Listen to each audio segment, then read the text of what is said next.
రండి ఇవాళ వెస్ట్రన్ టాయిలెట్ని కరెక్ట్గా ఎలా ఉపయోగించాలో ఒక్కసారికి తెలుసుకుందాం. ఇక్కడ మనం ప్రధానంగా ఇండియన్ టాయిలెట్కి వెస్ట్రన్ టాయిలెట్కి ఉన్న తేడా తెలుసుకుందాము. ఇండియన్ టాయిలెట్ అనేది తడి ప్రదేశము, అంటే ఇక్కడ మనం మన కాళ్ళ మీద కూర్చొని టాయిలెట్ని ఉపయోగిస్తాం. అందుకని కాళ్ళ మట్టి దానికి అంటుతుంది. తప్పకుండా మనం కాళ్ళు కడుక్కోవడము అలాగే నీటితో టాయిలెట్ని కడగటం చేస్తాము. అదే వెస్ట్రన్ టాయిలెట్లో మనము కుర్చీలో కూర్చున్న విధానంగా కూర్చుంటాము. ఇక్కడ మట్టి అంటే అవకాశం లేదు కాబట్టి ఇక్కడ తడి అనేది చేయకూడదు, తడితో ఏమీ శుభ్రం చేయకూడదు.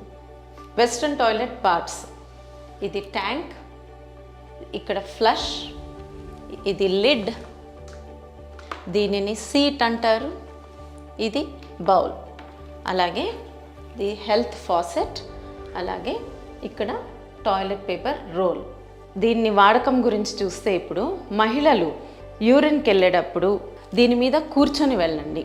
అలాగే పురుషులు వెళ్ళేటప్పుడు ఈ సీట్ని పైకి అనుకొని మీరు టాయిలెట్ని ఉపయోగించండి. ఇది ఉపయోగించిన తర్వాత ఒకవేళ దీని మీద గనక ఏమన్నా యూరిన్ పడితే మీరు మీ ఎడమ చేత్తో ఒక 2 టాయిలెట్ పేపర్ తీసుకొని ఇది క్లీన్ చేసేయండి. ఇది వైప్ చేసి దీనిలో వేసేసి రైట్ హ్యాండ్తో ఫ్లష్ చేయండి. ఫ్లష్ చేశాక ఈ సీట్ని మళ్ళా కిందకి ఉంచండి. మీ తర్వాత కనుక మహిళలు ఎవరన్నా వెళ్తే టాయిలెట్కి కొంచెం నీట్గా ఉంటుంది వాళ్ళకి. ఇక్కడ కొన్ని సైంటిఫిక్ స్టడీస్ ఏం చెప్తున్నాయంటే మగవారు కూడా కూర్చొని యూరిన్కి వెళ్ళడం వల్ల 2 ప్రయోజనాలు ఉన్నాయని సూచిస్తున్నారు. ఒకటి, కొందరిలో ప్రాస్టేట్ గ్రంథి వల్ల పూర్తిగా యూరిన్ ఖాళీ అవ్వదు. అలాంటప్పుడు కూర్చొని వెళ్ళడం వల్ల కొంచెం ప్రెషర్ ఉండి యూరిన్ కంప్లీట్గా ఖాళీ అవుతుంది. దానివల్ల వాళ్ళకి యూరిన్ ఇన్ఫెక్షన్స్ రాకుండా ఉంటాయి. అలాగే రెండో విషయం ఏంటంటే ఇంట్లో ఆడవారు కూడా ఒకే టాయిలెట్ వాడుతున్నప్పుడు కూర్చొని వెళ్ళడం వల్ల ఇంట్లోని ఆడవాళ్ళకు కూడా మీ టాయిలెట్ శుభ్రంగా ఉంటుంది. ఇప్పుడు ఆడవారు కానీ మగవారు కానీ టాయిలెట్కి వెళ్తే ఈ సీట్ మీద కూర్చొని వెళ్ళండి.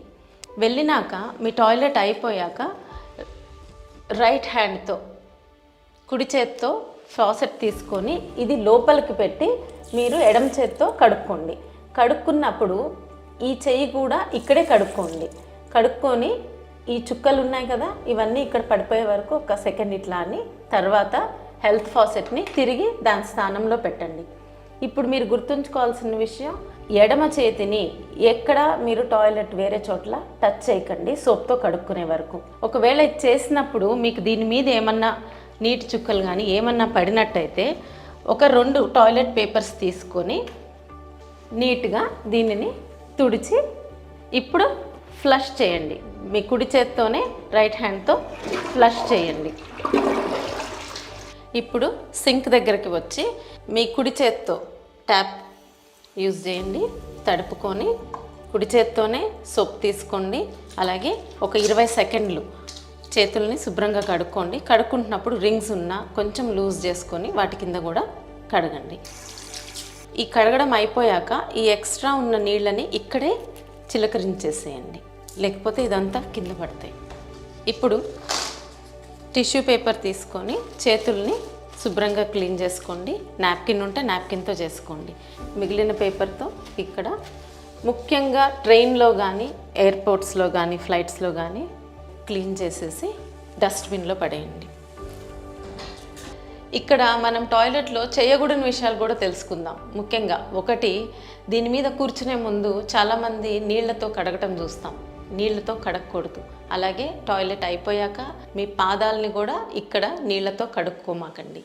అలాగే కింద ఒకవేళ చిన్నపిల్లల్ని కొంతమంది కింద కూర్చోబెట్టి టాయిలెట్ కడగటం జరుగుతూ ఉంటుంది. అది కూడా చేయకండి. టాయిలెట్ మీద కాళ్ళతో కూర్చొని వెళ్ళడం కూడా చేయకూడదు. టాయిలెట్ బౌల్లో టాయిలెట్ పేపర్ తప్పించి ఎలాంటి వస్తువులు దానిలో వేయకండి. టాయిలెట్ పేపర్ కూడా 2 షీట్లు వాడటం మంచిది. అంతకన్నా ఎక్కువ వేస్తే దానిలో జామ్ అయిపోయే ప్రమాదం ఉంది. అలాగే ఇక్కడ ఫ్లష్ చేశాక మీరు ఫ్లష్ చేశాక 1 సెకండ్ ఆగి చూడండి. క్లియర్గా ఫ్లష్ అవ్వకపోతే 1 నిమిషం ఆగితే ఈ ట్యాంక్ మళ్ళీ నిండుతుంది నీళ్ళతో. అప్పుడు 2సారి ఫ్లష్ చేయండి.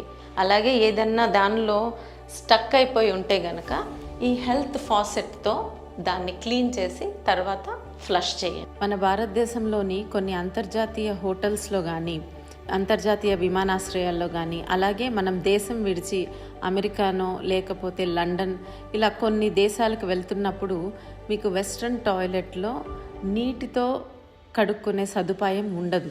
అక్కడ హెల్త్ ఫాసెట్స్ ఉండవు. ఒక్క టాయిలెట్ పేపర్ మాత్రమే ఉంటుంది.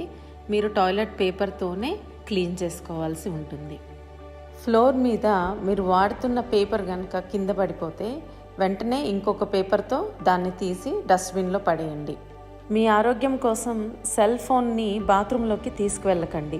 ఫోన్ మీద క్రిములు చేరటం ఒకటైతే 5 నుంచి 10 నిమిషాల కన్నా టాయిలెట్ సీట్ మీద కూర్చుంటే క్రింది భాగంలో రక్తనాళాల మీద ఒత్తిడి పెరిగి పైల్స్ రావడం, అలాగే కండరాలు బలహీనపడి తర్వాత మూత్రం లీక్ అవ్వటం లాంటి వేరే సమస్యలు రావచ్చు. ఇక్కడ ముఖ్యంగా ఆడవారికి 2 అంశాలు. ఒకటి, వాళ్ళు వాడిన ప్యాడ్స్ కానీ ఎలా డిస్పోజ్ చేయాలి. మీరు వాడిన ప్యాడ్ ఉంటే దానిని క్లోజ్ చేసేసాక టాయిలెట్ పేపర్ తీసుకోండి. కేవలం ఒక 2 షీట్స్ తీసుకుంటే చాలు. టాయిలెట్ పేపర్ తీసుకున్నాక దీనికి వెనకమాల గమ్ ఉంటుంది కాబట్టి దీన్ని క్లియర్గా ఇలా స్టిక్ చేయండి. స్టిక్ చేసి మళ్ళా దాన్ని ఒక్కసారి ఇట్లా నొక్కితే ఇది స్టిక్ అయిపోతే ఇది ఇంకా ఓపెన్ అవ్వదు. సో ఇట్లా అన్నా చేయొచ్చు, లేదా దీంతో పాటు మీకు వచ్చిన కవర్ ఉంటే కనుక దానిలో పెట్టి మాత్రమే దీన్ని డిస్పోజ్ చేయండి. డస్ట్బిన్లో వేయండి. టాయిలెట్ బౌల్స్లో వేసి ఫ్లష్ చేయొద్దు.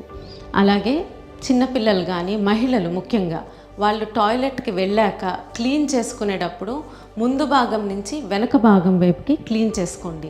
ఎందుకంటే మహిళలకి చాలా సున్నితంగా ఉంటుంది, తేలికగా యూరిన్ ఇన్ఫెక్షన్స్ వస్తాయి. సో మహిళలు టాయిలెట్ అయ్యాక కంపల్సరీ ముందు నుంచి వెనక వైపుకి క్లీన్ చేసుకోవాలి. అలాగే తల్లిదండ్రులు, ఆడపిల్లలు ఉన్నవాళ్ళు పిల్లలు మనల్ని అడుగుతారు అనుకుంటాం, కానీ చాలా విషయాలు వాళ్ళు మనల్ని అడగరు. ముఖ్యంగా ఆడపిల్లలు బిడియపడతారు తల్లి దగ్గర అయినా కూడా. సో మీరు ఈ శానిటరీ ప్యాడ్ని ఎలా డిస్పోజ్ చేయాలి, టాయిలెట్ అయ్యాక ఎలా కడుక్కోవాలి, ఇవన్నీ దయచేసి మదర్స్ కొంచెం ఒకసారి పిల్లలకి చూపించండి. ఇప్పుడు ఆర్గనైజేషన్స్ కానీ రెస్టారెంట్స్ కానీ వాళ్ళకి చిన్న సూచనలు. మీరు కనీసం 10 నుంచి 15 మందికి ఒక టాయిలెట్ ఉండాలి. ఆ టాయిలెట్లో వెస్ట్రన్ టాయిలెట్ పెట్టినట్టయితే కంపల్సరీ టాయిలెట్ పేపర్ని ప్రొవైడ్ చేయండి. అలాగే టాయిలెట్ డస్ట్బిన్స్ కూడా ఎంతమంది వస్తారు దానికి అనుగుణంగా పెద్ద సైజ్ డస్ట్బిన్స్, కవర్ ఉన్న డస్ట్బిన్స్ని ప్రొవైడ్ చేయాలి. అలాగే క్లీనింగ్ మినిమం రోజుకి 2 నుంచి 3 సార్లు క్లీనింగ్ చేసేవాళ్ళు, డస్ట్బిన్ని ఖాళీ చేసేవాళ్ళు కంపల్సరీగా ఉండేటట్టు చూసుకోండి. ఒక తరంగా మనం ప్రాథమిక శుభ్రత మీద దృష్టి పెడితే తర్వాత తరాలకి ఇది అలవాటుగా అయిపోతుంది. ఇలాంటి చిన్న చిన్న అంశాల వల్లే నాగరికత ఉన్నవారిగా గుర్తింపబడతాము. రాష్ట్రం మొత్తం కానీ దేశం మొత్తం కానీ ఈ ఒక్క సంవత్సరం అందరం కలిసి ఇదే విషయం మీద దృష్టి పెట్టి టీవీలలో, థియేటర్స్లో, పబ్లిక్ ప్లేసెస్లో ఇలాంటి వీడియోని ఒక సామాజిక బాధ్యతగా చూపిస్తే తప్పకుండా కొంత మార్పు వస్తుందని నా ప్రగాఢ విశ్వాసం. చివరిగా నేను పేరెంట్స్ని రిక్వెస్ట్ చేసేది ఏంటంటే, ఒక్కసారి మీ పిల్లలతో వెస్ట్రన్ టాయిలెట్ కానీ సింక్ కానీ ఇలాంటి ప్రాథమిక పరిశుభ్రతకు సంబంధించిన విషయాలు దగ్గరుండి చూడండి, వాళ్ళు సరిగ్గా వాడుతున్నారో లేదో. అలాగే పిల్లలు కనుక ఈ వీడియో చూస్తుంటే మీ పేరెంట్స్కి కూడా నేర్పించండి. Thank you.